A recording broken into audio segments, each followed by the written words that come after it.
Welcome, friends, to another edition of Crime Time with DutyRon and Ed Wallace. We are retired New York City police detectives and 9/11 World Trade Center first responders. Hey, folks, if you like all things true crime related from the police detective's perspective, hit the subscribe button, hit that notification bell so you'll get all things DutyRon and this guy over here, Ed Wallace, when we go live or upload another video. Tonight, we're going to get into the Savanah, Soto, and Matthew Guerra case. What are the keys to solving this case? The detectives, the law enforcement from maybe outside agencies, I'm not sure who they're utilizing, but what are the keys to solving this case? And one of those keys is the vehicles involved in it, and obviously the cell phone data and computer forensics. We know those are going to be two major things. Ed, how you doing tonight, and what do you got up your sleeve for the audience? I got nothing up my sleeves. All right. Okay, so yeah, a little bit of a headache. Other than that, I also feel it's going to be a combination of vehicle forensics, computer forensics, social media searches, and cell phone data. Yeah. And I want to say a special thank you to everyone in the chat, our live community. These are live interactive broadcasts that we do. So I want to give thanks and praise to the replay viewers, the live viewers, the Patreon supporters, the channel members, the moderators, the folks who buy us cups of coffee, who go on and buy merch. Tonight, I'm drinking one of my favorite coffee mugs, the Crime Time with DutyRon coffee mug. We have some Ed Wallace versions and a whole bunch of different ones in our store. So go check that out. So I wanted to just say that we have a returning guest. He's a retired NYPD first grade detective came out of the auto crime division. He knows everything about these vehicles. We're going to bring him in a few minutes, but I want to tell everybody, hold your questions for the later part of this show. So stick around towards the end, because we are going to go live and interactive with you in the audience. So hashtag Ed, hashtag DutyRon, and hashtag Tom. We're going to make it easy for you, but your questions are going to be highlighted with those hashtags tonight. But before we get into it, I want to just go into some of the latest that's been reporting, some of the local networks, Fox, SA, they are in San Antonio. They have some great coverage, and they interviewed some of the family members, and they talked about the online social media craze, right? Our internet detectives, and they do some great work. And then sometimes, they get a little intense, is what I'm trying to put it lightly. They mean well, but they're out there, and a lot of these theories and speculations sometimes throw things off, and people start calling up the police with these tips that are wild, things, and taking the police down rabbit holes that they don't need to be going down. But if you have viable tips that you think are valid and that can help this case, by all means, those tip lines and those numbers are in the description here and on every one of our videos. And I want to just play a little piece from Fox in San Antonio. So we'll play the piece, and then before we get into it, again, as we know, this case started, they went missing December 22nd, and then the 23rd she had an appointment to go in to be induced, full term pregnant, 9 months past her due date. They didn't show up. And then the police got the reports of the missing. Bless you, Ed. Bless you. Thank you. The reports were filed right at the clear alert went out on Christmas. There's a little conversation. We're going to have a little talk about that. They were saying that should have went out earlier. But let's just take a listen to what Fox has to say here. This is from early this morning. You to follow up on the tragedies shaking San Antonio and the nation.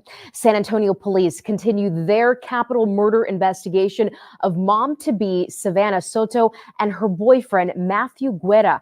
The couple was found dead in a car at an apartment complex on Tuesday, 3 miles from where Soto was last seen a week ago. Tonight, police still searching for 2 persons of interest seen in this surveillance video. One person gets out of the pickup truck and exchanges something with another person who gets out of Guerra's car. If you have any information on this case, call SAPD, and you can remain anonymous. The case is being followed nationwide, and theories are floating around social media.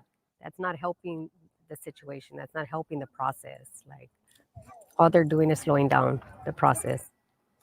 Savanah Soto's family says while they appreciate so many people wanting justice for Savanah, Matthew, and their unborn son, they also say all the attention is overwhelming and at times hurtful. As Fox SA's Stephanie Esquivel explains, they are worried misinformation on social media could interfere with the investigation. You know that some person was involved, or whoever it was involved. Yes, of course, we ask that you come forward. But if you're just assuming or trying, oh yes, this dude looks like him, and You don't need that.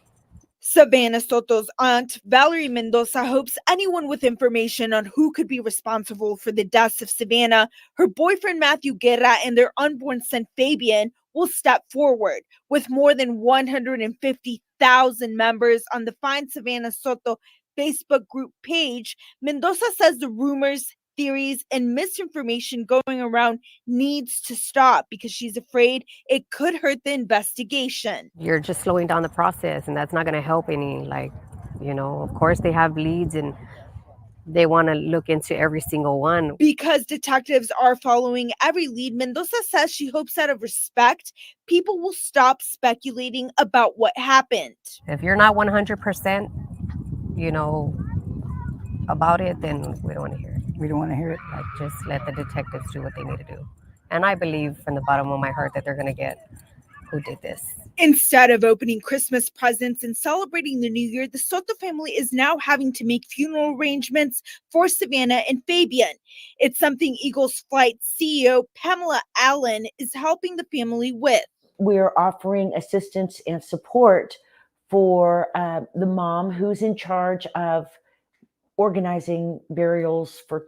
When you consider that is egregious. When you consider someone taking the life of someone, including an unborn child. The killing of the couple stirs questions about the potential punishment those responsible for the murders could face if and when they are caught. Police call Savanah Soto and Matthew Guerra's killings a capital murder investigation, the only crime eligible for the death penalty. Bexar County District Attorney Joe Gonzalez says when a prosecutor gets a capital murder case, they review the file and present it to the committee. I reserve the right to seek the death penalty in any case that I believe. When I say I have a capital crimes committee, and we all have a vote in deciding whether or not to seek the death penalty on any individual. But I want the families to know that potentially seeking the death penalty is a tool that is available in our tool belt, and that's certainly something that we will consider at the appropriate time. Interesting. Ed, I wanted to go to you on that, and I want to also engage with our chat. If you believe that this should be, when the people are caught who committed this heinous crime, a death penalty case, put a 1. If you believe that it should be life in prison, press a 2. Let's see what the chat has to say. Ed, what's your thoughts on that? Well, he reserves the right, and he has this panel, but something tells me, even if his panel says go for the death penalty, he could override them. That's what it sounded like to me. I've heard he's the elected official. He's the elected official. We heard the song and dance before, and I did a little checking into Joe Gonzalez, and a lot of the cases over the past several years, a lot of these major homicide cases, he's allowed some of these defendants to plea, which is really frustrating. And I'll play that a little bit later. But tonight we are going to be talking an overwhelming number 1s coming across the board. I did see maybe 1 or 2 number 2s. We're talking about this area and the crime in this area. I pulled it up for you and Tommy while we were in the green room. But let's bring Tommy in because he was doing some research on these 2 vehicles. This case, and Ed, correct me if I'm wrong, this case is going to be solved with the computers, forensics, and the vehicles. Online social media footprint, the victimology, meaning the interactions between Matthew and Savanah on all of their online platforms, and 18 and 22 those are the ages that are the most active on social media. They're going to be looking at everyone that's DM'd them, everyone that they've had arguments with, every text message, every computer message, every single piece of online activity is going to be combed through. Thoughts on that, Ed? Absolutely. Every phone call, especially in and around the time that they believe they were either picked up, abducted, if you will. 22nd to the 26th. That's right. That's right. That's what we're going to be looking at. And everything leading up to that date. Deleted or not, Desiree Contreras gets the comment of the evening. There you go, Desiree. You're paying attention. Deleted, yeah, and they don't need the phones, folks. They can go right to the provider, the cell phone provider, and get that information. Subpoenas are happening. Let's introduce Tommy. Tommy is a retired NYPD first grade detective from the Auto Crime Division. He's continuing his career with teaching and teaching other agencies and departments. I got to see him with BOLA and all of these other companies. Tommy, thank you for all you do, and thank you for being here. I appreciate it. Thanks for having me on. Happy New Year, everybody. Happy New Year, Tommy. Yeah, Happy New Year. Happy New Year. Now, my brother from another mother, you have investigated arguably, thousands of cases over your time. You spent over 30 years in the NYPD, right? Yeah. 39 and 2 weeks. But who's counting? Yeah. Holy sweet mother of Jesus. 39 and change. That's impressive. Tommy, could you just give the audience a little bit of your background and some of your expertise? So there's a lot of people who are new. Okay, I entered the NYPD in 1984, and the past 30 years I've been assigned to the auto crime unit, and past 17 I taught what was called the Auto Crime School for NYPD, which taught members of the service, everything you have to know about auto theft. I've been involved in many cases, Levy Kluski murder, the Times Square attempted bombing. I conducted major investigations into organized crime. You name it, anything to do with cars, I've done it. And when it comes to homicides, Tom, we had this discussion on many other cases. What's the percentage where you have vehicles involved when it comes to homicides? Well, not only homicides, every crime, about 75% of every single crime occurs with a motor vehicle. Now, it's the perps are either taking a car to the crime scene, using the car at the crime scene, or fleeing from the crime scene in a car. And this is the FBI statistic, and they figured out that about 75% of every single crime. So every crime, 75% of every crime includes the use or vehicles. So, yeah, whether it's a robbery or a murder, a car is involved in some fashion. Let's take a look at this crime map, because I think this is interesting. We'll all look at it together. I'll leave us on the screen as I play this. Let me go full screen with it. And this is just in the San Antonio area. Investigation into the murders of mother-to-be Savanah Soto, along with her boyfriend, Matthew Guerra. The case bringing attention to violent crimes happening right here in San Antonio. This right here is a look at the LexisNexis crime map that tracks the recent crime from thefts, burglaries, and murders over the last few days. All the bodies of Savanah Soto and her boyfriend, Matthew, were found in District 7. Councilman Manny Pelaez of District 8 says the heinous crime impacts all of the city. He's asking residents to help investigators with any tips or information that can help police catch the people responsible. That we will not tolerate crimes perpetrated on our residents here in San Antonio. Anybody who did this has forfeited their right to be among us. When caught, I fully expect our DA to keep his word and to prosecute this person to the fullest extent. If you'll remember, back in September, the San Antonio City Council approved a $3.7 billion budget that included an increase of millions of dollars to the San Antonio police budget. That money not only went towards hiring more police officers, but also the purchase of technology and equipment to help solve crime. So let's talk about that. Again, I want to get into with you, Tommy, all things car related. Now, we have a 2013 Kia Optima, gray Kia Optima. That is the car of the victims. And they were found, one in the front seat and the passenger side female. She was found in the front seat with the baby seat in her lap. Gunshot wound to the back of her head. And the baby's father, boyfriend Matthew, in the back seat. There's all kinds of different reports of his condition, pants down, the different things that I'm reading all about. But as far as law enforcement, gunshot wound to the back of the head, but a contact gunshot wound, meaning straight right up against the skin. And Ed, you talked about that on our last live stream. Would you care to just explain to the folks what a contact gunshot wound is, Ed? So that means the muzzle of the barrel of the firearm was placed in direct contact with the skin. In this case, when a gun like that is discharged, as I said, especially around the scalp, what ends up happening is gases get trapped between the bony plates of the scalp and the skin and blow back towards the firearm and create a star-like entrance wound with tearing. And a lot of people confuse it for an exit when in reality it's an entrance. And then the gunshot residue, the soot and the fireball and all of that will go in the direction of the bullet and the trajectory through the brain, if in fact it went through the brain. Sometimes the bullet can ride the scalp and go around, but I believe in this case it entered the brain.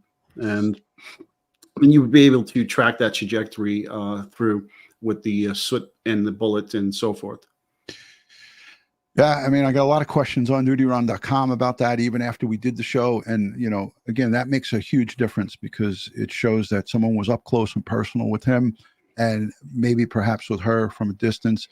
How will we know if this crime was committed in that car, Ed? You know, I know that you talked about this. This is kind of redundant, but what type of indicators would the crime scene folks look for in that car?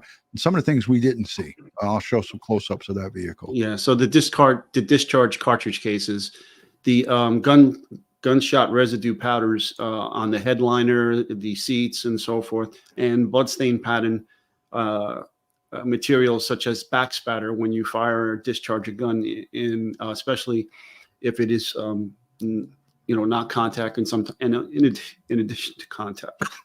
Excuse me, in close proximity, blood will come back from the entrance wound in the direction of the shooter, and blood will get on the gun, the shooter's hand, and possibly arm and other locations inside the vehicle. Yeah. So there'll be a lot of evidence there for them to go on that'll give a definitive answer whether this crime was committed. Because so many people have that question. Were they murdered inside that vehicle, or were they murdered at a secondary location and then placed in that vehicle and driven there? And I mean, I hate to sound rough, but at the dump site where they dumped the vehicle and these two bodies were found. And it just amazed me that, albeit it was Christmas time and a lot of people are visiting family and are not out and about, but how did that car sit there, from what the police chief McManus said, for up to 3 or 4 days? Again, we'll circle back to that, but I want to go to Tommy. Here's the vehicle. This is 2013 Kia Optima. We don't know if it's an EX or what model it is. Can you just talk about some of the data that they can retrieve from the vehicle's telematics, the onboard computer and so forth, Tom? If it's equipped with GPS, you're going to be able to get some information from that vehicle that might help you tell you where it's been. Every vehicle kind of has its own computer system that detects certain things. The newer the vehicle, the more it's going to detect. Phone calls might be able to retrieve from the car's computer, etc. And like I said, the GPS is very important with this because it might be able to record where it's been. Once again, I would need a VIN number to determine what features it has. But most police departments now, and they were talking about the extra money they were given for the additional forensic updates in that police department, they probably have the equipment to download the information from that car. It's a 2013. I'm kind of guesstimating here. You might be able to get telephone calls, like a download of contacts or recent phone calls that might help. Text messages. If Bluetooth was being used. if Bluetooth was being used, text messages are hard to retrieve. Numbers are easier, but it could, I mean, it could give.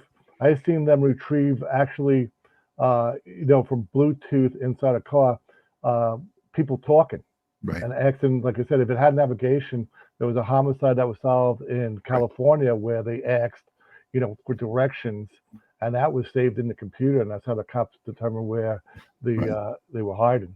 Tommy, what I was trying to get at too is that what if this vehicle was driven around just a little bit, like just stayed in that general area, but traveled a mile or two to a site, perhaps maybe where this heinous crime was committed, and then driven, as we saw on the video, which I didn't play yet, but the video that all of us have seen a gazillion times where the black pickup truck, we don't know if that's a Chevy or a Ford, comes up to the Kia. The events leading up to that day and time, of course, we don't have the timestamps. They've withheld that from us for probably investigative reasons. You can't expose all of your cards to the bad people. And these are demons. These are evil demonic monsters who killed a woman who was full-term pregnant with her unborn son. The days that led up to this car being found at this dump location, is it possible that some type of, Hyundai and Kia are one and the same, and they have the Hyundai Blue Link? Is there a possibility that the car manufacturer could potentially give the investigators the routes or maybe mileage? I'm trying to reach here. Tom, your thoughts on that? Yeah, I don't think so. Once again, that's a service. So the manufacturer, you pay the manufacturer, and it will tell you when you need an oil change, your car needs service, etc. Right. That if you don't pay for it, you're not getting it. Basically, they don't store that information. Right. The manufacturer might be able to help them figure out the amount of information that is stored, so they can go look for it. But other than that, like I said, you might get contact list, far stretch. You might get incident reports, and what an incident report is when the door opens up. The time of that door opening up might be recorded. When the door closes, the same thing. When the car starts, that's an incident, and that would be recorded. But it doesn't tell you, what the incident is, whether it's a door opening or a door closing. Now, Tommy, when that car, the Kia, was pulling into the lot there, it was still moving when the door popped open. She hadn't come to a complete stop yet, and so definitely that would be recorded if it had that capability. Right. It would be an incident, and then when he closed it again, you would have another timestamp. So say it's 10 p.m. Door opens up. He closes it again 2 minutes later. So 10:02, you would have another incident. And what's good about the incident is the last incident in that car, like when we do homicides for NYPD, especially something like this, you would have the minimum amount of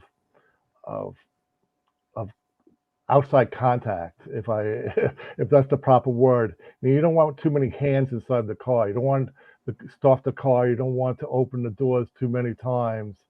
Like I said, it's a crime scene, so you have to treat it like a crime scene and take your time going through it. Yeah, and that's what sometimes people don't understand, why it takes so long. You have to go through all these steps and all of this process and processing that vehicle. Ed, you talked about taking that vehicle apart. What, for our listening audience, would be an investigative value to start disassembling that car? And I don't know if this would be a great question for Ed, because he answered it already. But Tommy, would you be able to chime in on that a little bit, like taking this car apart?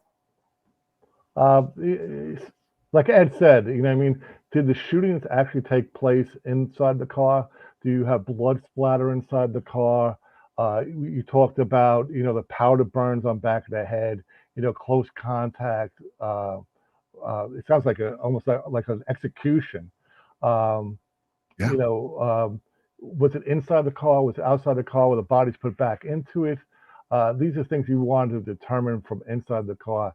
Just like a glass being broken, you can determine whether something went from the inside out or out from the outside in. So these are things that you have to look at. And I want to propose this to both you guys. This is a question from our audience, and I think everyone just let me know what you think about this after I ask this question. This is for our live audience's benefit. Many people want to know, in this video, were Savanah's body and Matthew's body inside that car? And if so, how can they tell? That's the question I think that most true crime fans and most people that watch this video want to know. Were those bodies inside that car when this exchange was made? And I'll let this roll. Ed, you can go with that. I believe it was, and given the close proximity to that location right there and where the car was finally found, which was literally, go down the parking lot, make a quick left, quick right, and boom, it's there. I believe this was the time that car was abandoned with the two victims in the car. Tommy, your thoughts? It's funny, like when they're pulling up, they turn off the lights before they even stop. Yeah, they made the turn with the lights on, and then they killed them right there. Boom. Yeah, boom, they turn them off. And the blinker was on for a minute, the left blinker. Yeah, I believe also that the bodies were probably in there. It's hard to determine whether they were or not. One thing that might be able to help is, if she was sitting in the passenger seat, you have a sensor there that tells you there's a body in the, you're sitting down there. The airbag. Not only the airbag, but your seatbelt. Okay. So it will start pinging if you don't have your seatbelt on. That's an incident that might be recorded also. Yeah, absolutely. It's on the part of the safety package. Yeah, and I never heard anybody talk about that. What the seat belts, and like I just assumed like the airbag. Like when I put my briefcase on the seat, I'll get it like a notice that there's nobody sitting in the seat. Right, but if there's a heavier object I put there, then it said that airbag message doesn't come on. So interesting. That's interesting information. Yeah. And I think that, that's like one of the really big sticking points and questions for people who watch this video over and over again for hours. You could watch live streams on TikTok and Instagram, Facebook, here on YouTube, and people are going over this thing and speculating and talking about the big guy who gets out of this vehicle. Now, the police said it's a Chevy Silverado, Tommy. And when we were talking in the green room before we went live, you had made a mention that you felt it was a Ford before we even spoke. Right. So I heard true crime fans and people who are following this thing, they were telling me, hey, DutyRon, they got it wrong. That's a Ford. What made you say that to us before we went live, Tom? I'm putting you on the spot. I'm sorry. I must have identified thousands of vehicles, and one of the first things I do is the first thing that comes into your head is probably right. So when I first saw it, you look at the rear taillights. The rear taillights have the reverse light in the center of it. Now, does the Silverado have that? Yeah, it has that also, but so does the Ford. So I wanted to look for additional information here. So when it stops, you'll see the lights go up. Lights went off. You would see this. I have the wrong clip, but go ahead, keep talking. And I'll get it. When you have an upper light, a lower light, and like I said, the reverse light in the center, that's only seen when the car's in reverse. So the second thing I wanted to do is, all right, so there's two cars that possibly would have a similar taillight. You see right there, the two lights, and then in the center, there's a clear spot. So what I was looking for was either a medallion or a handle in the back. And then you see it right there, the upper light and the lower light. These are points of identification. I said Ford right off the bat because I know Ford has several of their pickup trucks with the reverse light in the center of the lens. And the Fords have the lights underneath the handles. I know that, and I don't think the Chevys do. Yeah, I think that's dependent on year also. I would have to, like, this is something that I would spend sometimes days on doing comparisons to get the correct identification on it. Like I said, cars and trucks are very similar in their design. If there's going to be one or two points that will tell you what kind of make and model, even year that it could be. And Interesting. I'll tell you right now, if you got that truck is a home run if it's a Ford, because you can retrieve a lot of information from that. Even the dashboard, I'm looking at now the dashboard lighting, that could also be a clue of what type of vehicle it is when you compare it. Now, Tommy, why do you say that the Ford is more of a home run in data than a Chevy? Can you talk a little bit about that? For some reason, the Ford retains a lot of information in their computer system. I've seen, information extraction from the Ford computers that give you, oh God, probably 100 pages of information.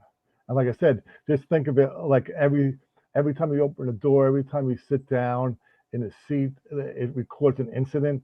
So you'll have all these timestamps, incident timestamps, and Ford, depending on the vehicle and the infotainment system, records GPS. So there's a lot of information that can be retracted based on my experience from Ford products. Amazing. Ed, I wanted to also ask a couple of questions that were, user generated to you.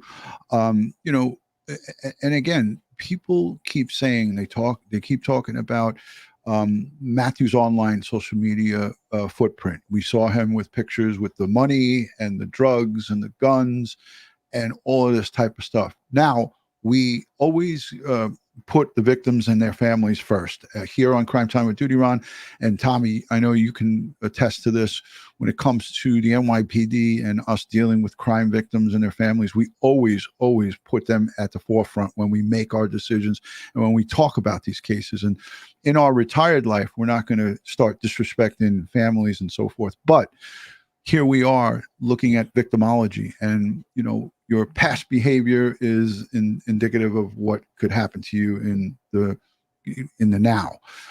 So we have to look at what his kind of online social media presence is, Ed, and we say to ourselves, hey, this was not a choir boy. This was a guy who was not living probably life right, but nobody deserves to be executed, and especially Savanah with a 9 month in her 9th month pregnant. How deep are they going to look into the online footprint, and how many, like how far will this dragnet go? Will this go to just his family or the acquaintances? Talk just a little bit about that, because people want to know. Well, they're going to look at all the contact he had on cell phone and text messaging and the social media platforms for weeks leading up to the date that they went missing. And then they're going to look at even further now. Once they get suspects, they're going to look at those suspects' social media, cell phone and text messaging, emails. All of that will be looked at from the suspects too, from before the incident, during the time of they were missing, and then afterwards, just to make connections. Yeah, and this is going to be extensive. It's going to take time, because this, again, young people, they have a lot of people in their contacts, the cell phone data. If in fact he was doing any type of illicit drug activity like sales and so forth that we hear about online, they have to look into all of that. So that means them pulling in from his contacts all the people who he's texted back and forth and getting a hold of people. A lot of them are going to go like, oh, I don't want to talk to the police. I want to go into hiding, or they won't answer. And this is like, people are saying, hey, Tuesday was a week.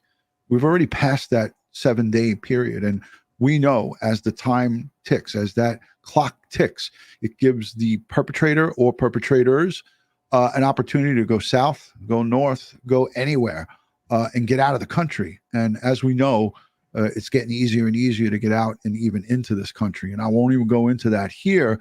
But the bottom line is that that's a problem that the investigators are up against, is that time is going by, and that's giving this person or these persons who committed this heinous act, an opportunity to get wherever the hell they want to get. And That's why we say the first 48 hours are the critical time period. Very critical. I wanted to also talk about, you did touch on this. You talked about the air cleaners, the air filters inside the vehicle, but you also said that the vehicle was in a very short, in other words, if they didn't travel a long distance in this vehicle, which is unknown to us, then that really wouldn't come into play, but they do look at that as well. But crime scene investigators, people said in the chat, were not wearing gloves on the videos that we saw. Well, we don't know that those individuals standing by the car were crime scene investigators. They could have been like regular squad detectives. So long as they weren't touching the car and going into the car, it doesn't matter if they weren't wearing gloves. But, I would hope that the forensics teams were dressed appropriately in the correct PPE and everything before they made entry in there to recover the victims and so forth. And they treated the car to the forensic standards that are required for this type of crime scene investigation. Yeah, and we know, Tommy and Ed, that the family was notified by Facebook, somebody on Facebook, and I'm not going to go into the specifics of that, but they were told by somebody on Facebook, the car is in the back of this specific location. Now, people ask, and I've seen it on TikTok, and I've seen it all over the place today, was that person taken in? You bet your ass they were. They were taken in and they were interviewed, interrogated, whatever they had to do. But these two, we can identify two people in this video that they shared. But as we know, that towel gets thrown out of that pickup truck or gets thrown down. That gives you the suspicion of that there could be a third person. And it also, unbeknownst to us, we don't know who's inside that Kia. Is there just the person that got out driving with that ponytail, or is there somebody else in the back seat? We don't know. And we don't even know if those victims were in that car. And we heard from Ed and Tommy that the probability is high that they were. But again, there could have been a bunch of people. It could have been, the victims could have been in the back of that bed of that pickup truck, for all we know. It's possible. It's possible. I want to show this video because this shows the crime scene a little bit. It's an older video. It's from the beginning. So some of this information is going to be older, but let's just take a peek at it and gives everybody a look at this crime scene. This is Chief McManus at the scene. Tensions were high. The family were yelling and screaming at them an hour maybe before this. And he gives a little mini conference here outside the apartment. Right now is a very, very perplexing crime scene. Complex and perplexing is how San Antonio Police Chief William McManus described a crime scene this afternoon. The bodies of two people believed to be that of this woman, 18-year-old Savanah Soto, and her boyfriend. Soto had been missing since Friday, and KSAT has been following the story as it's unfolded. The latest development happening this afternoon. This is where police found the bodies in a car. It's on Danny K Drive on the northwest side near Babcock Road. The night team's John Paul Barajas was there all day and spoke with the woman's family. San Antonio police officers swarmed this apartment complex on the 5900 block of Danny K Drive, believing they found the bodies of a soon-to-be mom, 18-year-old Savanah Soto, and her boyfriend, who family says is Matthew Guerra. We were supposed to celebrate Christmas with her and the baby.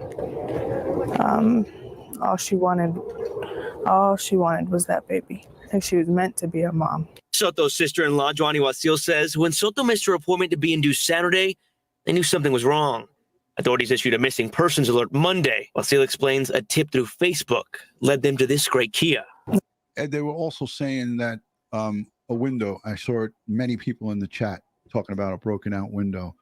Could that have been somebody before the police got up there that broke the window out? Or could that have been something that the police would do? And if so, why would they do that? I'm not going to speculate. There was a lot of stuff I've read on the internet, explaining the broken windows. One report was that the police did it to gain entry to the car because the car was locked. I don't know. When the window was broken. And I mean, if the window was broken there, then the police would have recorded that they broke the window. If the window was broken there, then there would be glass on the outside of the vehicle at that location. It shouldn't be too hard to figure out where the window was broken. And as you said, that would be documented. As we all know, they're going to make every attempt to document everything that was done. This could have been for, an initial life-saving measure. You have a woman in the front seat that's visibly pregnant. They break the window. EMS might have been there. Who knows? There's only two reasons to alter a crime scene, and the number one reason is life safety. Correct. So evidence preservation comes second. So if EMS was there and they looked in and they couldn't tell whether the victim was alive or dead, I have no problems with them doing their job, breaking in there to see if they could save this woman and her baby. And we see that done regularly. It happens when, if someone's, even if an animal's left in the car in the heat, the police will come and break the window. Like you said, life-saving measures, humans included, obviously. So there's 2,700 people in the chat. I want to just say thank you for everyone. We're not ending, but I just wanted to say thank you for the new subscribers, the returning viewers. If you're not yet subscribed to Crime Time with DutyRon and Ed Wallace, again, we're retired NYPD, New York City police detectives with 20 plus years of experience in the investigation field. And we have our special guest, Tommy, here, who's got over 39 years of service in the NYPD. Holy shiitake mushrooms. Let's look at this car and take a peek at what they got going on there. People are asking, and we covered this last time, what is this in the back on the passenger side, covering the window in the back window, and then we have covering going across on the driver's side. Ed, you want to take that, or Tommy? Looks like law enforcement put a sheet over it. Yeah, from that view, you might see maybe a blood splatter or something else. So they're hiding something, unless the bodies are still in there, which is a possibility also.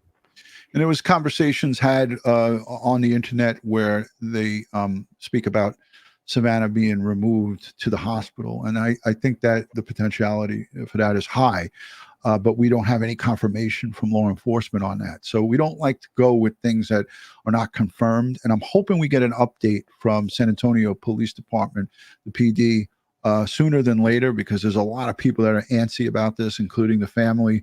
And they want these perps or perp in custody sooner than later, because these are vicious murderers that are out there, or murderer out there. And we know that they didn't do it alone. We know that this crime didn't happen with just one person at one location. So they had to have help by many, maybe one or more people. So let's take a look at a little bit more of this and let this play.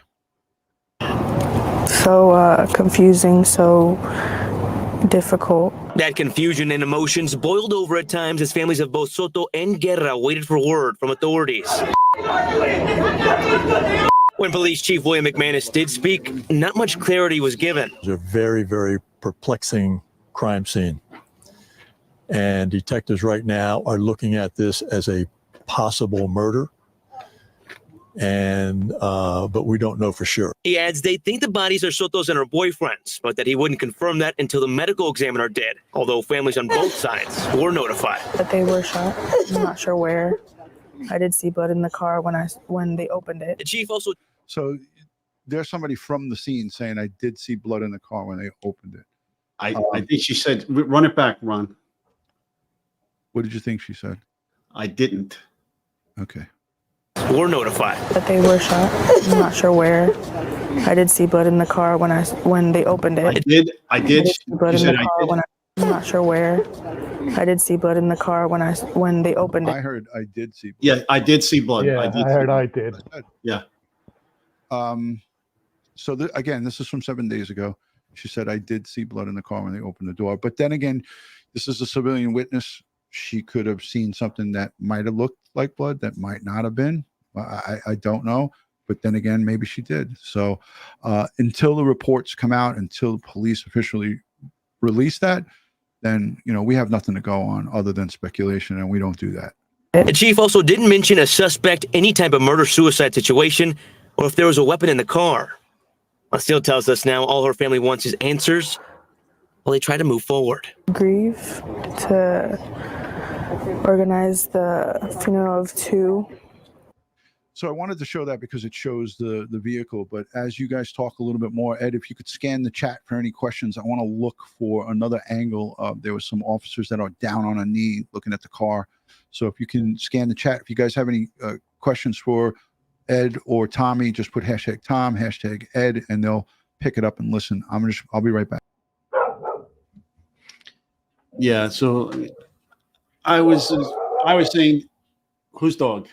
That's my dog. Okay. Someone breaking into my house. Okay.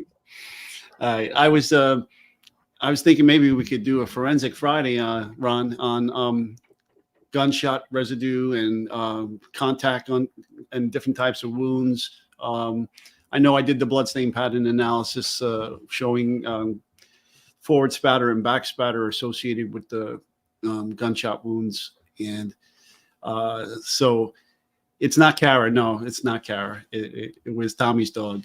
Tom, what's your dog's name? Henry. Henry the Henry. We're gonna get a guest appearance from Henry. All right, here's another video of the police. If Henry comes, we'll put him on. This is a different look at the car, and this is again not brand new footage. It's older footage, but this is all we got to go on. Texas officers are searching for the Soto and Matthew Guerra were. Let's start with the timeline of what we know. Soto and Guerra were last seen leaving their apartment on Friday. The next day, she was scheduled to be induced to give birth to her baby boy. But she didn't show up to the hospital. She's a beautiful girl. And worried family members then filed a missing persons report. On Tuesday, family members got a tip reporting where Guerra's car was parked. And that's where police discovered the bodies of an 18-year-old woman and a 22-year-old man. Both found dead in that car. Police confirm the same car Guerra was driving. Police also confirmed the woman was carrying a child, also found deceased. Family members tell us the bodies are Soto and Guerra. We're thinking possibly.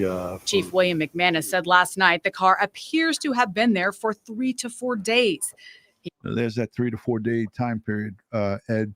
And I don't think he would just say that and guess at it. I think that was what he was given by his investigators.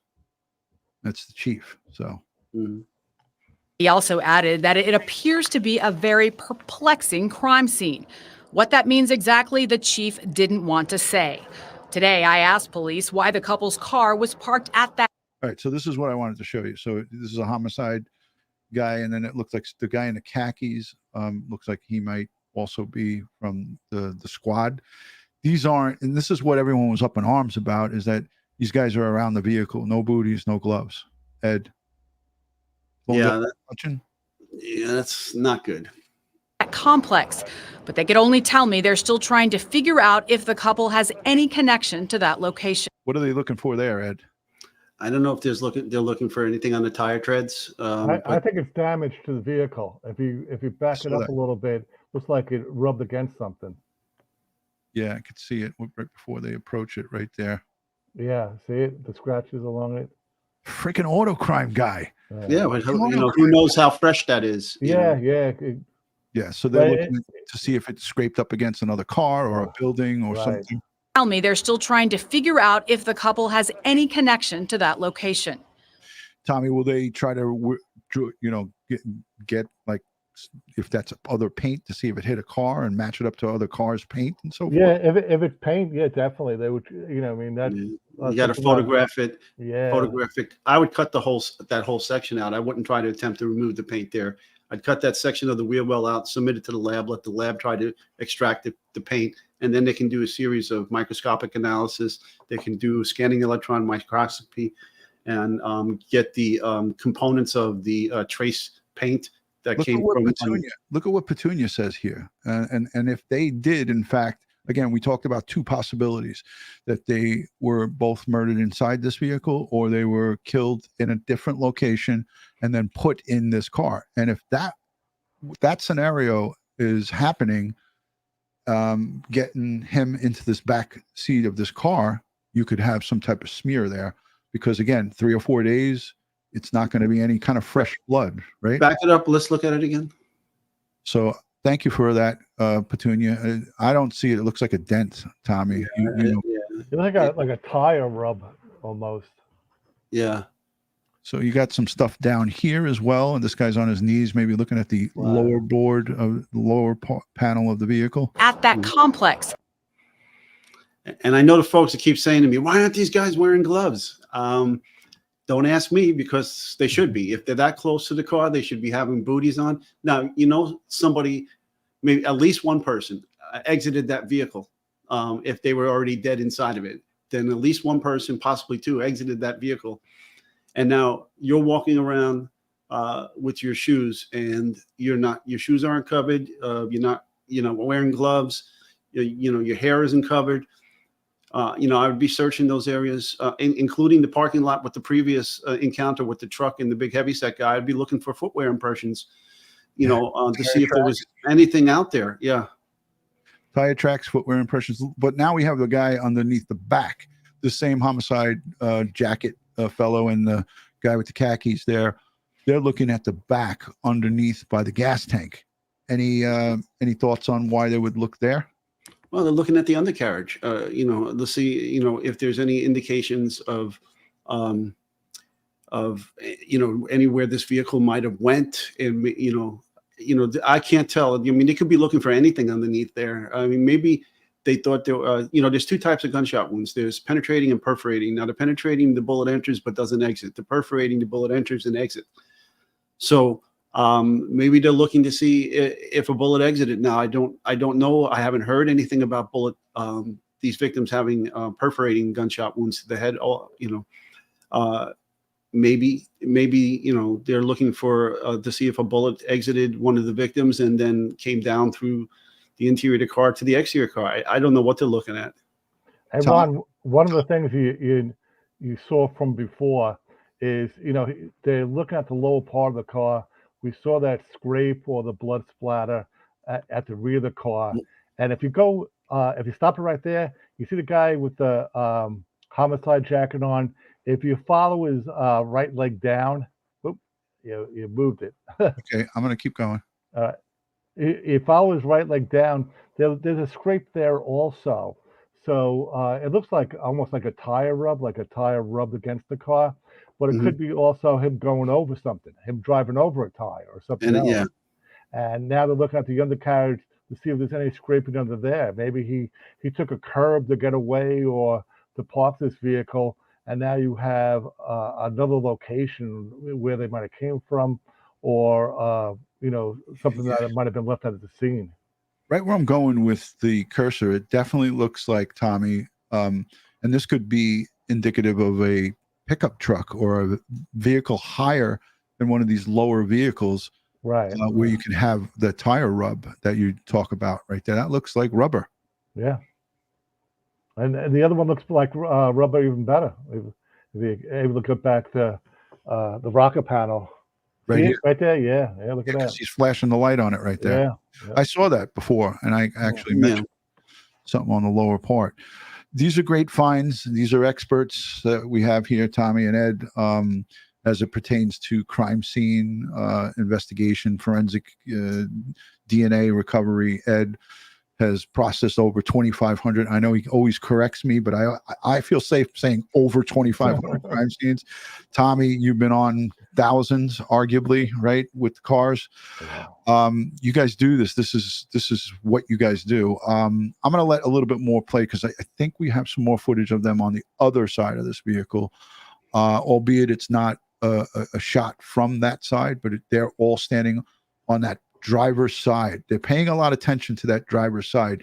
Would that indicate that, obviously the most evidence because of what we saw in that video of the perpetrator getting out, potential perpetrator, let me correct myself there so I don't get crucified, the potential perp getting out of that vehicle on that exchange. And it looked like a female to me, but it could be wrong. It could be a male with a ponytail, but he or she got pushed right back down into that car. And that would indicate that that person was like, hey, I want to get the F out of here. I'm done with this.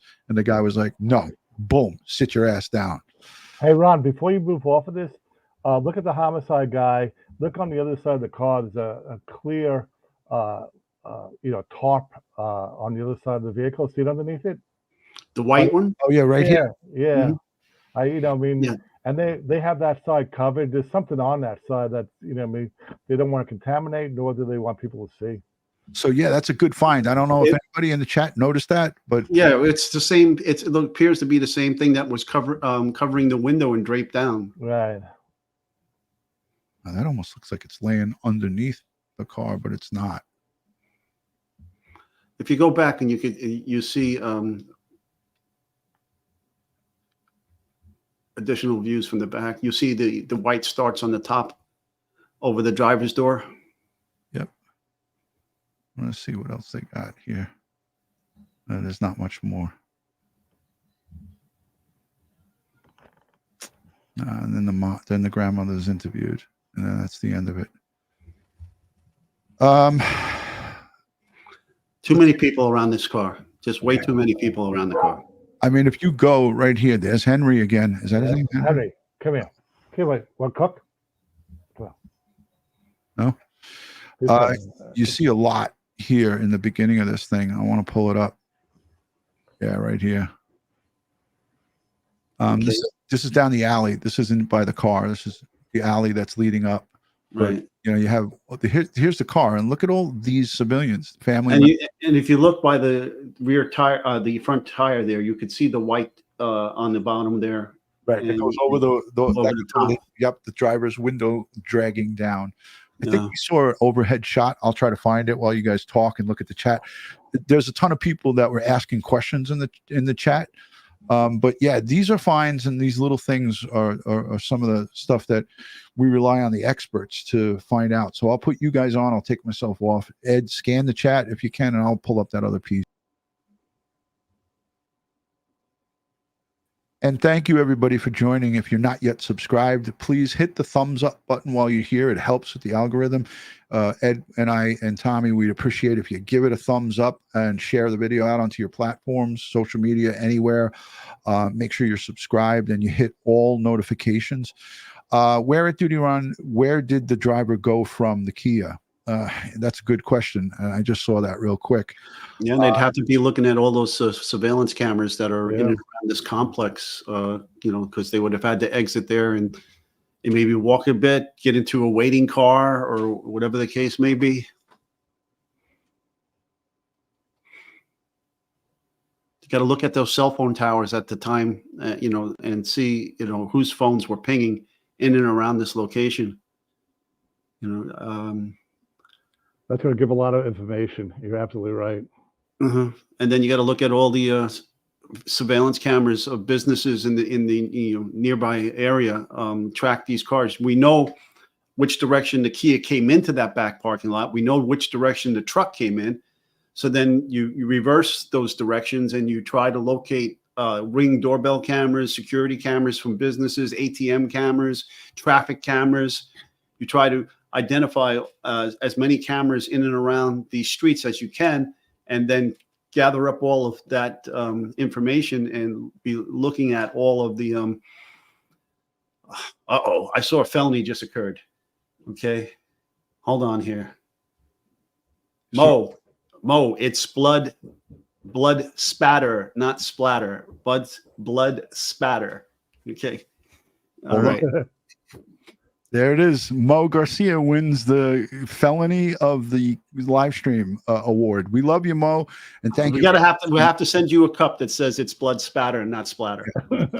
Mo, go after this live stream. Go over to DutyRon.com and send a message with your screenshot of your name, of your screen name, and I'll send you out it's blood spatter, not splatter.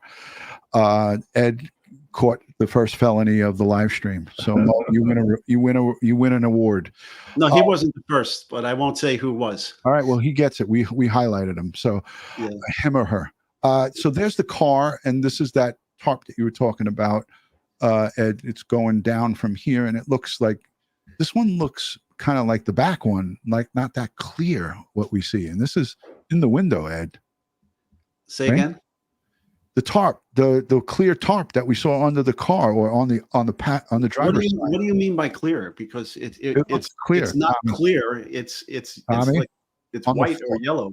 I think it's clear. the one we saw that you pointed out, was that not clear? Or okay, we may start a fight. What color is clear? I'm not aware of any color named clear. It's transparent, Ed. Okay, it's transparent. And this appears to have a tan tone to it. Let's go back to the videotape. Was the video of a clear and not like what we see right here that was on the floor? And Tommy, what was your thought? Maybe why that would be on there? Maybe they put a top there to protect something. You see everything's on the driver's side. One of the detectives, I don't know if you saw it in the video, was actually using his flashlight looking in the back seat. So whatever is on that side, they're concerned about. So maybe they're thinking if they have to open the door again, if anything falls out of the door, it's landing on this clear piece of plastic, this tarp. Okay, let's see that again. Hold on, Ed. I know you love a good fight. No, I don't love a good fight. I just didn't see what you all saw, and I want to see it. So yeah, here you can see the flashlight. It looks like he's flashing that. He's trying to get a light on the interior of that vehicle. Now you're not showing it. You're showing it to yourself. Yeah.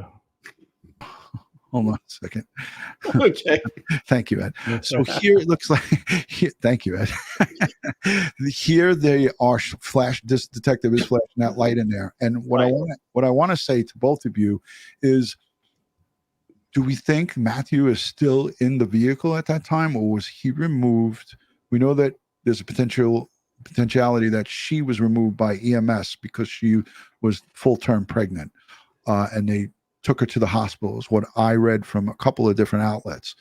But what could they be looking at in there, Tom or Ed? Again, what could they be? I'm thinking he's still there. Ed, you think he's still there, Tom? Yeah. I think so too. What would necessitate the tarp over the back windshield? Right. If he wasn't in there to remove, because you have residents straight over the back of that fence, and it goes all around. So people could be trying to look, or maybe drones even in the air. You never know. So, all right. So you want me to go back, Ed? I want to see this clear thing. Okay.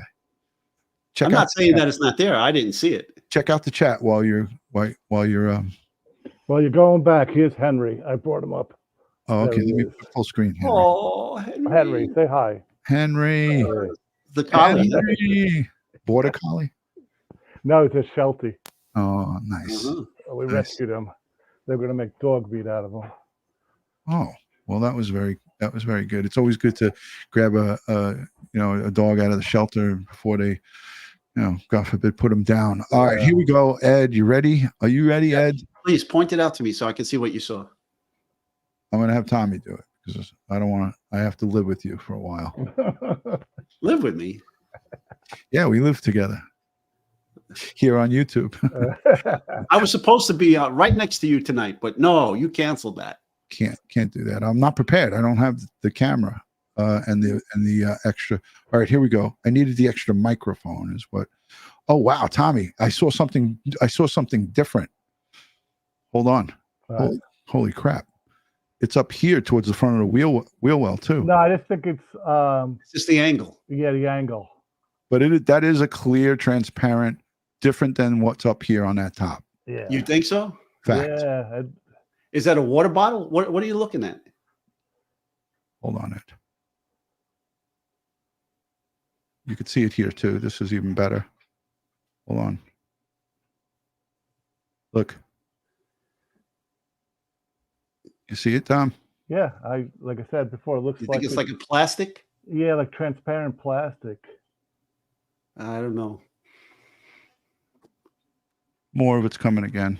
This is that video. There it is. Yeah, there it again. You can really see it. That looks clear because it kind of looks white to me. All right, let's do the chat. Hold on, I'm going to put us on so they could see our faces. Well, look at that. If you could look at the covering, I think the covering looks yellowish. Yeah. When you look at it. All right, so it may be a clear bag. It could be something that an evidence bag. Might have been debris that was there already or intentionally placed. But put a 1 in the chat if you feel that is a clear, transparent something, and not what's hanging from the driver's side window, which to me looked like tannish brown, like a different color. It's like off-white, maybe. So, I mean, it could be there for a number of different reasons, and it could be something random. Okay. I don't know, Ed. I don't know either. It was a good catch by Tommy, because I watched this a few times and I never saw it. A frosted bag, opaque, white. So again, when it comes to evidence collection and crime scene preservation, these two guys here, and when it comes to, auto crime involving vehicles, have just an unbelievable amount of information and knowledge here. But this is, Ed, you talked about that car being brought back to hopefully a sterile garage. Yeah, hope so. I got a lot of questions about that. What could you explain for our listening audience why you would want to do that?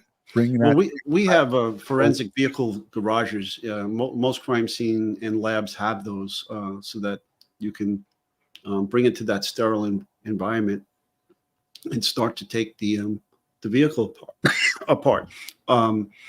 If I wanted to do gunshot residue, I'm going to photograph everything in place as much as possible. But you depending on the interior of this car, it could be a bloody mess.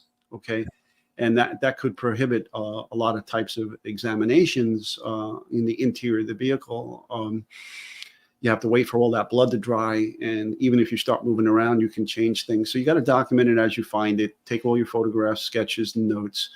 And then, if you're looking for gunshot residue, you first use non-destructive methods of infrared photography, alternate light sources and photography. And then you move into your destructive processes, where you start to use chemical reagents like modified Grice test or sodium redizinate test. These are both liquid chemicals, and you're going to have to apply them to the materials. So what I would like to do, and you got to look for hairs and fibers, because you're going to have all these things commingled in here: the gunshot residue, hairs and fibers, possible DNA, blood, ballistics evidence. In this case, there was cartridge cases, I believe. You're going to have all of this commingled in here. So you've got to methodically be able to go in there and try to gather up as much of that evidence as possible. So at some point in time, it may be beneficial to remove the seats and then bring it into the lab and conduct the analysis and try to retrieve all the different types of forensic evidence that may be in there in a sterile environment than in trying to struggle in the interior of the vehicle. Remove the back of the seat, remove the seat itself. Then you can take the carpet, then you can take the headliner and remove these things, bring it to the lab and work them up in the laboratory, and using all the techniques that I described in a more sterile environment. Yeah. And that was a great explanation for people who are asking that question. And this is all important when it comes to evidence preservation and bringing that into a court. If you do not take these necessary steps, you could have evidence that's contaminated. Just think about it. You mean you can have hairs in here that are commingled with gunshot residue and blood, all of that commingled together on it and drying on a surface of like a cushion, or the back of a seat, or the seat itself, or the headliner. Right. One of our friends, Karen, Legal Minded Friends, sent me this picture. I'm going to go full screen with it. You guys are going to have to look. I can't get it on my email and put it on here, but this comes from our friend, I believe, Down the Rabbit Hole, from her channel. So I'm going to go solo. Hopefully you guys can see it. It looks like that window's broken. The driver's door window looks broken. Okay, it looks like these crime scene techs are not wearing tie back, but rather are they crime scene techs or EMS? Who are we looking at here? Come on, Karen. This looks like crime scene. Or I think this one guy has the homicide jacket on. I don't know. There was a bunch of letters there, some small on the top and some larger ones below. It's. Hold on, I got to get it right up. Okay. Can anybody a little closer? whoever sent that to you, can they make out what those letters are saying on the back of the Yeah, I can't because I made it. It was somebody saying it was EMT or EMS. I wish I could find that. If somebody could send that, to me, I'd like to put that on the screen because I've yet to see that, and that had to have come from maybe some kind of social media or from somebody from the building taking that. Let me go to the super chats while you guys look at the chat. Mountain Girl 212, she sent a super sticker for 99 cents. Thank you for that. She had some questions too. I hope she's still here. If she asked the questions again. Muggsy Siegel says, "You're a good man, Ron." Wow. Thank you, Muggs. Appreciate that.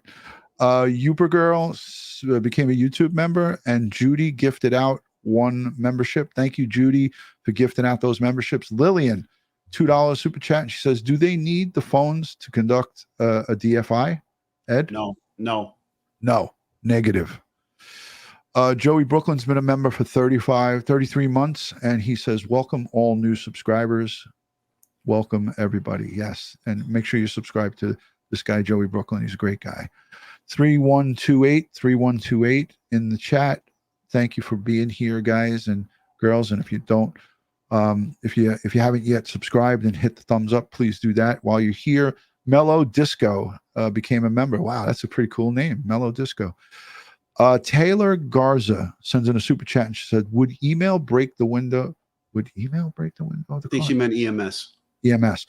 Yeah. So I would think that on the direction of the police, and if the police weren't there to, as Ed said, to preserve life or to try to save a life, they would break that window, not with no hesitation.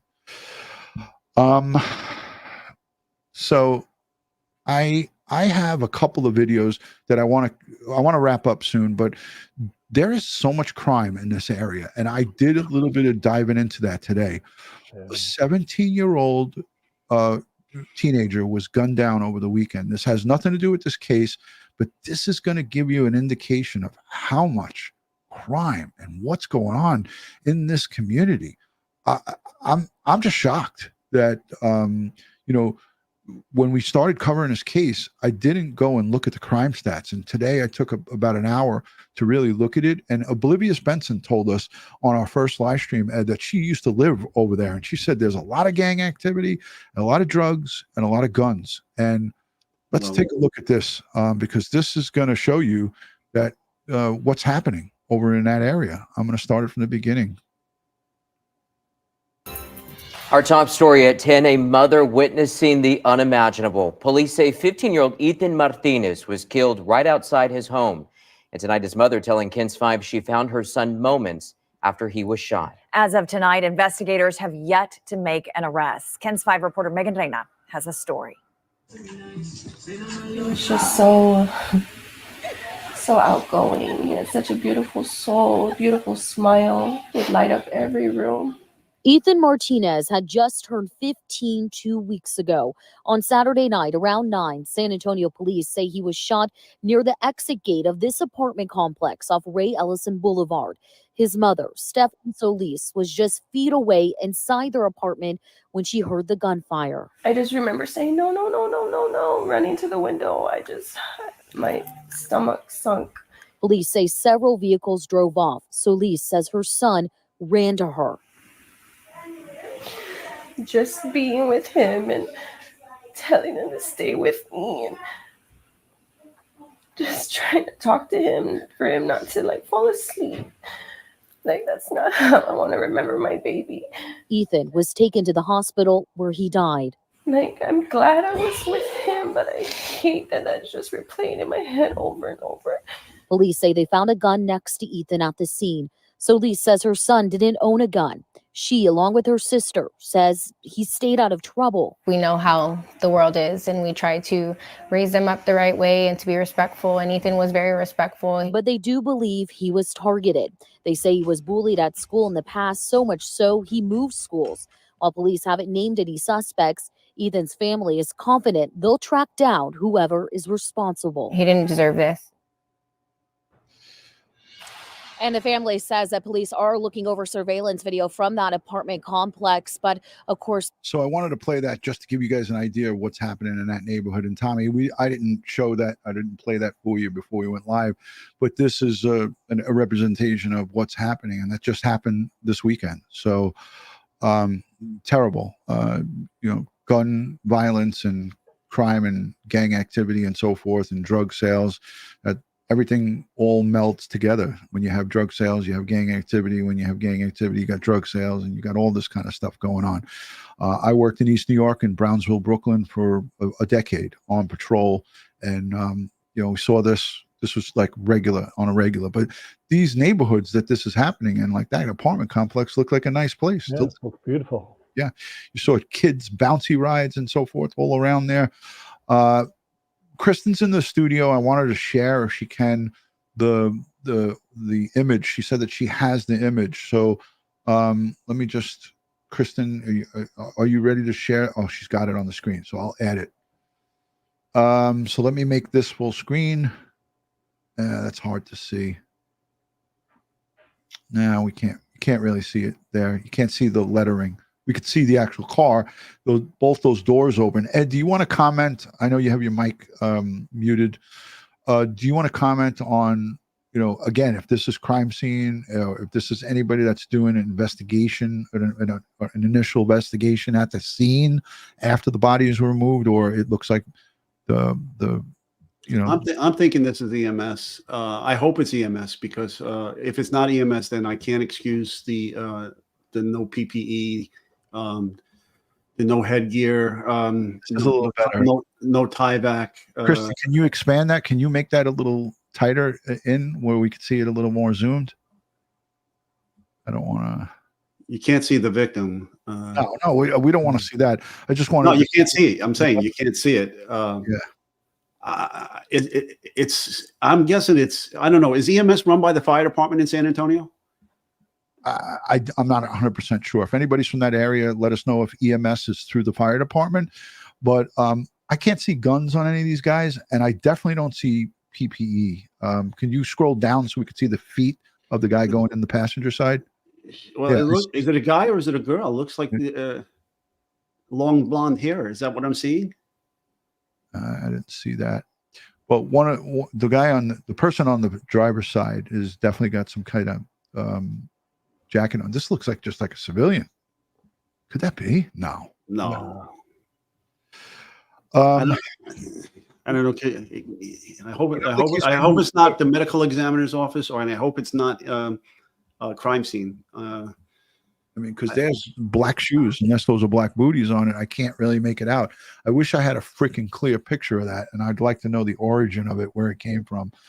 But you see that yellow, the yellow barricade up so nobody could see. Jeez. I don't know. Like I said, if it's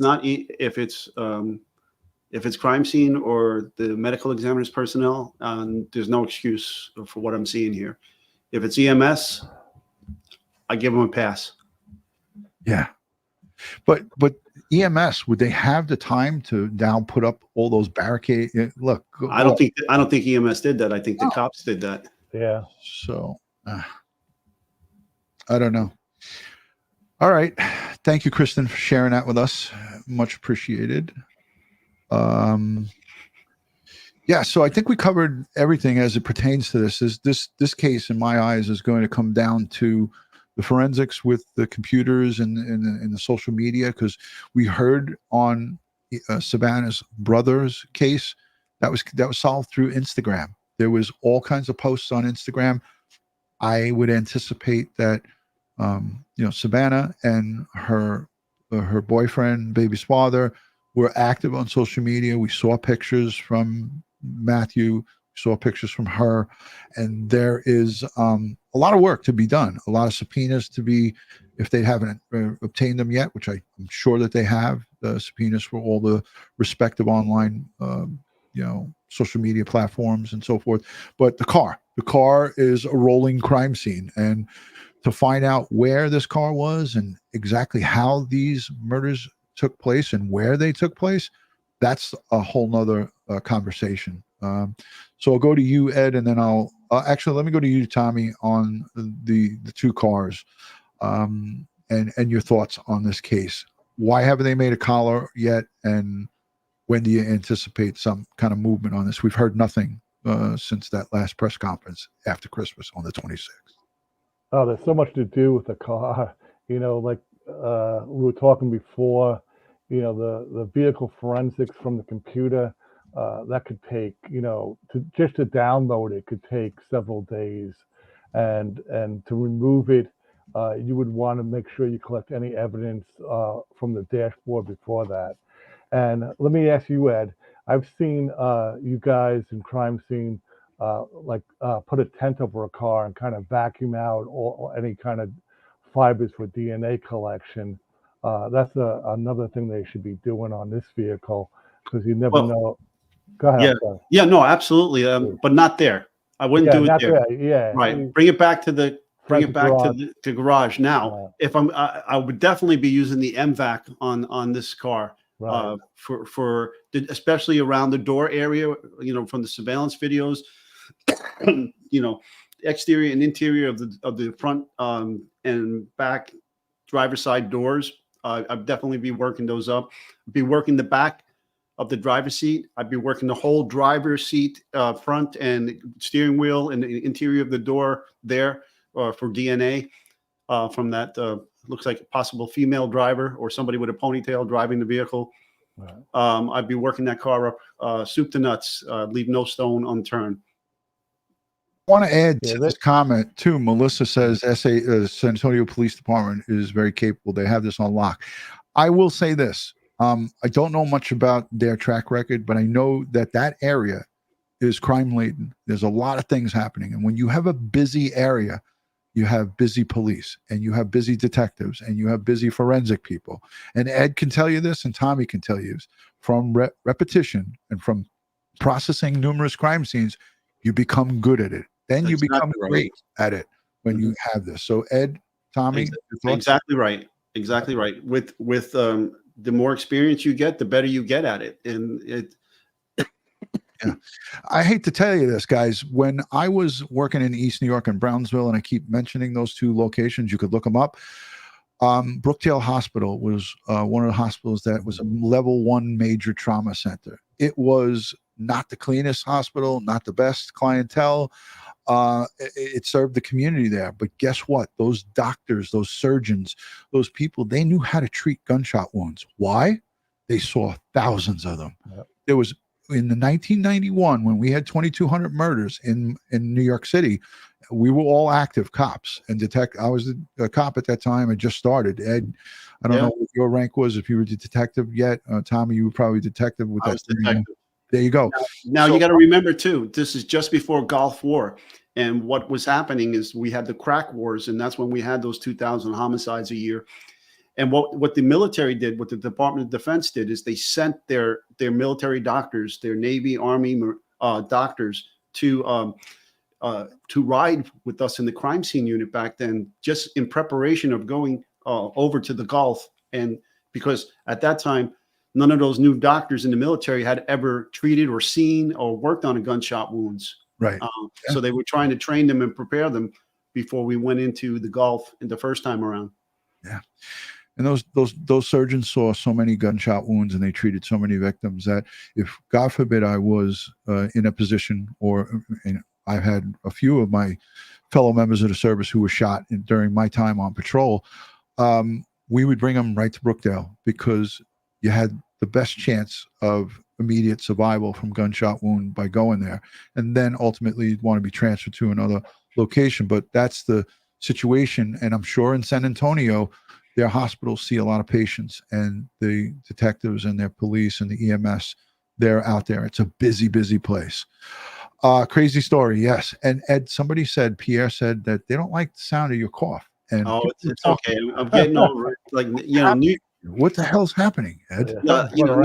New York City is getting hit with the flu, the next strain of COVID, and the respiratory infection that's running around. So my wife and I had come down with the respiratory infection. It's going on 2 weeks. They say it lasts about 3. I don't like to be negative here, but and I hope you feel better soon, Ed. But this, I forgot to play this, and I have to play it. This is District Attorney Gonzalez's. This is a video about his track record on prosecuting cases. This is where I have, out of this whole thing, and again, I'm confident that San Antonio Police Department and the detectives and their people are going to catch these perpetrators. But as we know here, as this three of us know, we can only just package it up and hand it to the DA's squad. They got to prosecute this thing. Mm-hmm. Let's talk and let's end this by showing what his track record is. And I'm gonna put him on center stage and on blast here. This is a clip from a local a local news outlet, and they lured him in on an interview about. I'll let you guys listen to it. We've had some challenges, but I believe by and large we've had a successful year. That is how Bexar County District Attorney Joe Gonzalez sees 2023. Last year, his office dealt with a wave of attorneys leaving, attacks from the San Antonio Police Officers Association, and we saw several surprising case dismissals and plea deals. After repeated requests, Eric Hernandez finally sat down with the DA to get his take on the first year of his second term. So help me God. What looked like a promising start to a second term quickly took a turn for District Attorney Joe Gonzalez and his office. There was an influx of employees leaving, victims' families unhappy with how their cases were resolved. The chief of police in the San Antonio Police Unions Association criticized the handling of habitual offenders, a backlog of unindicted cases, and an increase in dismissed cases. Time and time again, Gonzalez wasn't available for an interview. But during an availability to talk about property crimes, we switched the subject to ask overall how 2023 was for his office. We've had the highest murder conviction rate that we've had in the last 12 years. We have an over 90% conviction rate on our felony DWIs. We continue to work hard. As far as dismissals and plea deals, Gonzalez says those are tough decisions, but necessary ones. If we roll the dice and lose and that person is acquitted, he walks out the door. So oftentimes accepting a plea deal of 25 or 30 years on something that may end up with an acquittal is not the optimum outcome, but it's the best that we can get for that particular case. 25 years, 30 years, is that enough for a person's life? I always put myself in the situation, how would I feel if that was me, if that was my daughter that was a victim of a murder, if that was my wife that had been assaulted. So yes, it is a very tough thing to do, but unfortunately that comes with the territory. That's part of my job. Gonzalez did say his office was trying to do a better job to communicate with victims' families. We're trying to be as transparent as possible, to be as receptive to anybody that has any questions about the status of their case. As for what's ahead in 2024, we hope what is ahead is that we further reduce the crime that we see in Bexar County. And in San Antonio, we hope for greater collaboration with law enforcement. We hope that we can work better with our law enforcement partners. Typical politician speech. Yeah, but so a lot of people sent me information about him, and thank you to everyone who's from the local area in San Antonio. But we hope and pray for justice for these victims and the unborn son. This is just a tragedy. What are we seeing here? Who's doing what? That's Kristen. Okay. But we saw this already. The homicide trackers are different from that other overhead video photo. Yeah. We could see that bag there too. In the yeah, she's trying. It's all good. That's okay. Okay, this is a different side. Leave that there for a second. See if we can zoom in. Zoom. Maybe if we take us off, Ron. No, go back. Go back. What happened to that other photo? It was from the driver's side of the car.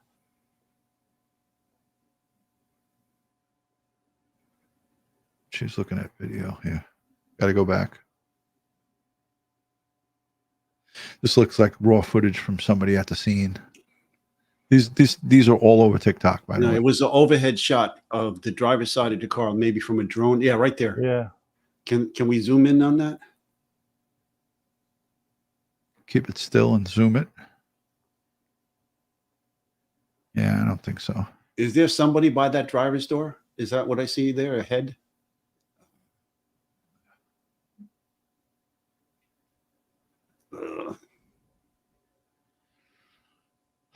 All right, we're an hour and 30 into this. We'll save it for another time. But yeah, so again, we hope for justice for these victims and especially for the families, the surviving families. And again, I said it on the last one. I'll say it again. If you can't be kind, these are human beings going through a really difficult time. You got to put all of the past to the side right now and let them bury their loved ones. Let them bury this unborn child, the grandchild, the great-grandchild. And there'll always be time for a conversation down the road. So I just ask people to just err on the side of caution and and be a good human, and don't attack this family. Don't attack the victims. They're not here to speak for themselves. And I say that as a seasoned detective. It's not a good look. So Ed, I never cast judgment on my victims. Okay, and they may not have lived the lifestyle that society would want from them.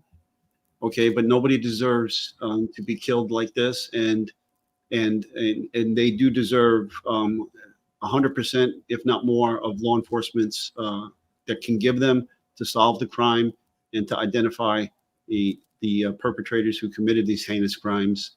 And that's all I could say about that. Yeah. Thank you, Forrest. But yeah, I concur 100%. And Tommy, I want to thank you for being here and hanging out with us for an hour and 30 on a busy night. I know you probably got to, in the morning, you got to get to doing whatever you're doing. But as always, I say this: will you come back again and maybe give us a little bit? Yeah, I love you guys. I always, whatever you need, Ron, Ed, I'm here for you. Yeah. Thank you, Tom. Thank you. We greatly appreciate it. On behalf of Crime Time with DutyRon and Ed Wallace, I want to send strength, prayers, and positive vibes to the community in San Antonio, the family, the extended family, the friends, the loved ones, people who are going through it right now. We're going to continue to follow this case. I have cell phone expert Tiffany Leonard. She is she's been on with me in the past. She's going to come on with me and Ed, and we're going to go over cell phone data. We're going to talk about the geofencing and all the things that are going to come into play in this case, and that'll be our next live stream. And she's going to be chock full of information. She's out of the Northeast here with us, and she's going to come on and give us an explanation. Ed, I know you always have something to say before we end. I'll leave it to you. Well, folks, please be safe. Okay, be prepared and watch your six. Amen to that. And thank you all to the super chatters, the folks who are replay viewers. We love our replay viewers. Thank you to the mod squad. We have simply the top-notch mod squad here. You guys and girls are giving it your all, and we're keeping the chat, nice and classy and safe. So thank you for being here. And again, if you're not yet subscribed, consider subscribing. But stand by for a message from our cop team. That's Kara, Oscar, and Popeye. They never let us down. They're always here. He's chirping away because he wants to go to sleep. So he's like, get the hell out of here. All right. Good night from New York. And Tommy, I'm not sure where you are. We'll say an undisclosed location. Yeah, big secret. Peace and love, guys. Thank you for joining.